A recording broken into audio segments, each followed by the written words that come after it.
तो hello everyone, आज की वीडियो में हम प्रेजेंट परफेक्ट कंटिन्यूअस के यूज के बारे में पढ़ेंगे। ठीक है, use of present continuous tense के बारे में पढ़ेंगे।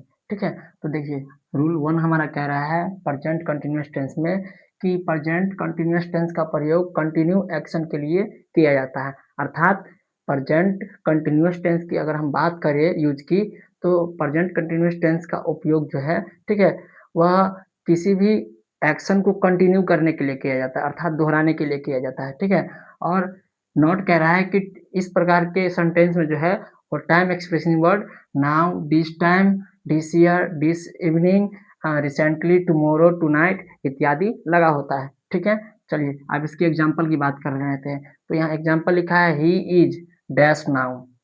ठीक है, तो देखिए ही इज डैश नाउ। ठीक है, तो इसमें हमें क्या करना है अब, तो हमें इसमें जो है हमें प्रेजेंट कंटिन्यूअस टेंस को चुनना है, सेलेक्ट करना है। ठीक है, तो देखिए यहाँ पे क्राई, यहाँ पे क्राइड और क्राइंग। तो जैसे कि हम जानते हैं कि प्रेजेंट कंटिन्यूअस टेंस में जो है हमेशा बिफोर का प्रयोग होता है। ठीक है, और हमने रूल 1 में भी देखा है कि प्रेजेंट कंटिन्यूअस टेंस में जो है वह किसी भी एक्शन को कंटिन्यू करने के लिए इसका उपयोग किया जाता है, और इसके अंत में जो है टाइम एक्सप्रेसिंग वर्ड या तो नाउ या तो दिस टाइम या फिर this year, this evening, recently, tomorrow, tonight इत्यादि लगा होता है। तो देखिए जैसा कि सेंटेंस में हम देख रहे हैं कि नाउ हमारा टाइम एक्सप्रेसिंग वर्ड लगा हुआ है ना, तो प्रेजेंट कंटिन्यूअस टेंस से हो गया। ठीक है, और प्रेजेंट कंटिन्यूअस में हमेशा क्या होता है, वर्ब का चौथा रूप का उपयोग होता है। ठीक है, तो यहाँ पे हम क्या कर लेंगे, ही इज क्राइंग नाउ।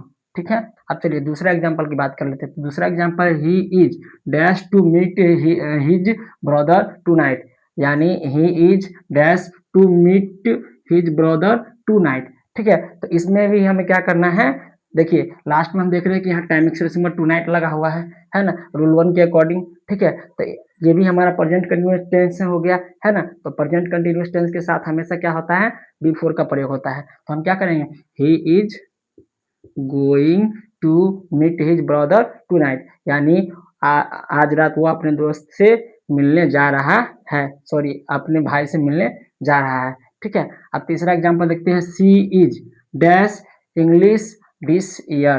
ठीक है, तो देखिए दिस ईयर लगा हुआ है रूल 1 के अकॉर्डिंग, है ना। अब इसमें भी हम क्या करेंगे, बिफोर का इस्तेमाल करेंगे, LEARNING।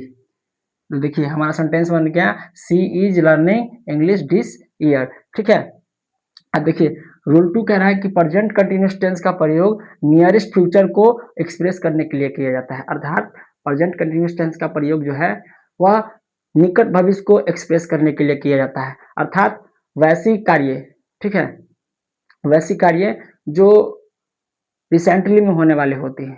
ठीक है, फिलहाल में होने वाली होती है।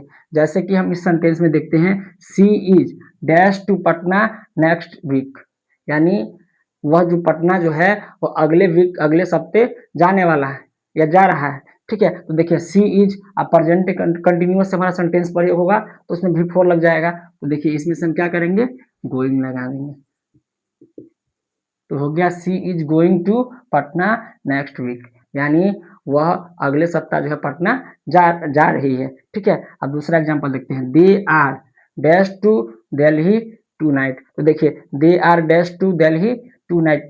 ठीक है, अब इसमें भी हम क्या करेंगे, बिफोर का इस्तेमाल कर लेंगे, यानी गोइंग का इस्तेमाल कर लेंगे। ठीक है, गोइंग का इस्तेमाल कर लेंगे तो हमारा सेंटेंस क्या हो गया, they are going to Delhi tonight, यानी वे आज रात जो है वो दिल्ली जा रहे हैं। तो इस तरह से प्रेजेंट कंटिन्यूअस के कुल 2 रूल थे। आई होप आपको समझ आया होगा। Thank you.